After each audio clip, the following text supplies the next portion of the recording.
आज दिल्ली के 40 स्कूलों में बम होने की धमकी आई है और मीडिया में चल रहा था कि 30,000 करोड़ डॉलर भी मांगे गए हैं।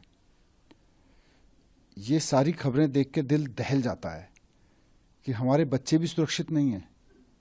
हम अपने बच्चों को स्कूल में पढ़ने के लिए भेजते हैं, लेकिन अब हम इस दहशत के साए में जिए कि हमारे बच्चे जब स्कूल जाएं तो हम घर पे बैठे हुए डरें कि कहीं स्कूल में बम की खबर तो नहीं आ जाएगी, कहीं स्कूल में बम ब्लास्ट तो नहीं हो जाएगा।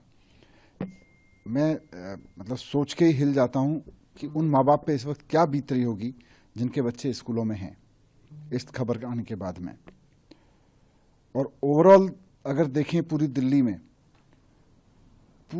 में दहशत का माहौल बना रखा है भारतीय जनता पार्टी ने। Total law and order failure है अमित शाह जी का।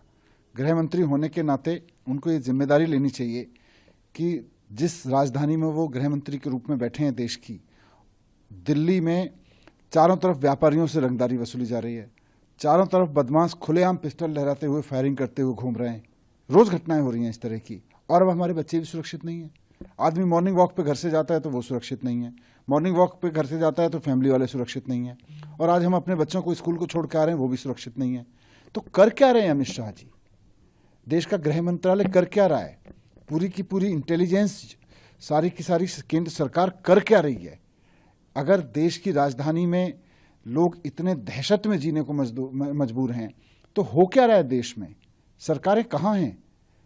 मैंने कभी ऐसा दहशत का माहौल नहीं देखा दिल्ली में। आप लोग जो कानून व्यवस्था को लेकर सवाल खड़े कर रहे हैं, बीजेपी की तरफ से जो प्रतिक्रिया आती है वो लोग इसे रोहिंग्या से जोड़ते हैं कि दिल्ली में रोहिंग्या बनने आम आदमी पार्टी ने उनके वोट। देखिए, पहली बात तो लॉ एंड ऑर्डर केंद्र सरकार की जिम्मेदारी है।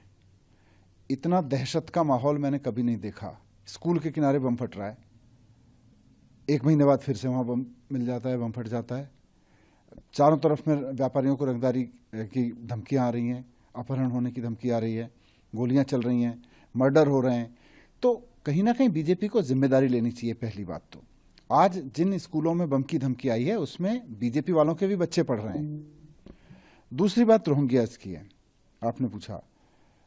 मैंने कल ही सोशल मीडिया पे लिखा था कि केंद्रीय मंत्री हरदीप पुरी जी ने ट्वीट करके कहा था कि केंद्र सरकार दिल्ली में रोहिंग्याओं को बसाने जा रही है, और बाकायदा कई न्यूज चैनल्स पे भी उनका वो स्टेटमेंट है कि किस तरह से केंद्र सरकार दिल्ली में रोहिंग्याओं को फैसिलिटी देने जा रही है। तो 2022 में रोहिंग्याओं को कौन बसा रहा था? भारतीय जनता पार्टी इसको देखे ना अपने गिरेबान में झांक के।